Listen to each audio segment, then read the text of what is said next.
joining us for part 3 of the teen brain. We have learned now about the structure of the brain, we've learned about the chemicals in the brain, and now we're going to really get down into what the heck is happening during the adolescent years with the brain. And it's all about a remodeling process. So we're going to talk a little bit about why your daughter is acting so differently during this time period. Sometimes you can see it between one day and the other. Sometimes it's literally within 1 hour to the next. You can see this difference, and it's just because the brain is being completely remodeled. So it lasts for about 10 years, from the onset of puberty, usually around 12. Sometimes girls are starting younger in particular, but then it goes through about 24 years old.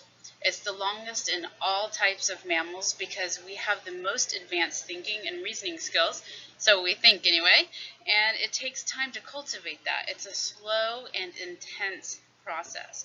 So the brain starts this remodeling with the most primitive areas, as we learned, the back of the brain, and then it moves forward to the cortex. So their higher level thinking, their planning, all of that is the very last thing to form, which explains some of the issues that we see on a day-to-day basis. So right now during the adolescent years, it's also a time when the neurons and the neural networks are being pruned. And this goes back to the old adage, use it or lose it. So you really want for your teens, especially in middle school, to be exploring different things. So if they don't really like math, they should still be doing it so that they have those neural networks and they have the ability to do it in case they need it or in case they actually decide they like it later. Same thing for languages. This is why it's key to start languages at a certain time in life. It's much more difficult for people if they begin to pick up languages later in life. So definitely get your kids in languages. The earlier, the better, of course. And this goes for all sorts of things, for eye-hand coordination, for vocabulary, for visual spatial. You really want your kids to be exploring many different things during this time to make sure that they don't literally lose the ability to do these things because of the pruning that's going on in the brain.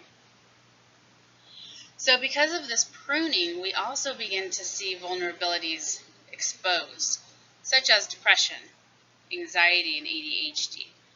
They can get better or more mild over time as the brain matures. But during this pruning process, maybe they were able to kind of deal with it better because they had all these neural networks.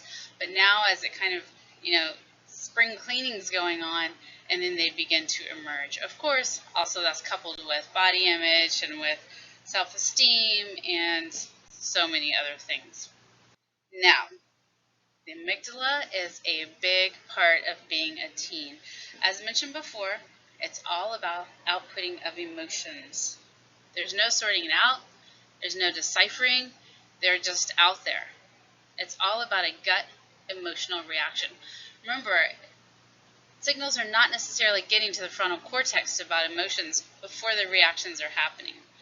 So these emotions come out, and instead of reasoning about what to do with them, they just kind of come out.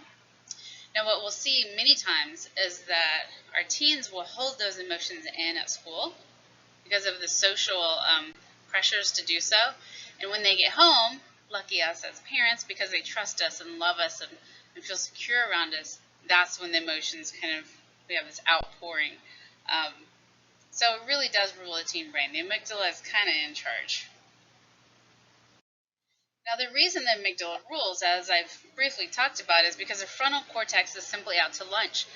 Remember, it's the last to fully transform. And what happens is there's a very slow signal that does actually get to the frontal cortex, but because it's so slow, it's simply bypassed by the amygdala. The amygdala has already made a decision before the reasoning comes into play. Now the reason that the slowness comes into play is because of this myelin sheath. The myelin sheath literally acts as an electrical conductor in our brain. It is the conductor between neurons, creates these neural networks. And the teens have a very thin layer. What that means is it's conducted very slowly. Now, it continues to thicken through adolescence, and mainly on the neural pathways that are most often used. So what they use most often is what is going to be quicker. So again, this is why we want them exploring their passions and trying out new things so that that myelin is built up throughout all of their brain, all of their neural pathways. Now, this also explains why the amygdala is allowed to rule, because this pathway is simply too slow.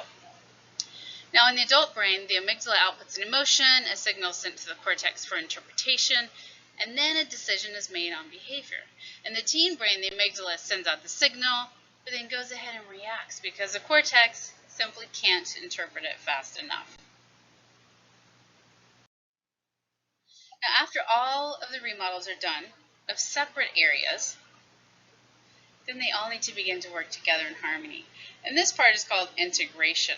When integration occurs, the brain begins to show signs of adulthood, what we think of as a mature adult brain. So are you beginning to see why your daughter is acting so differently? There's all these amazing things going on inside her brain. So I hope you'll join me next time for what makes the teen female brain so fascinating.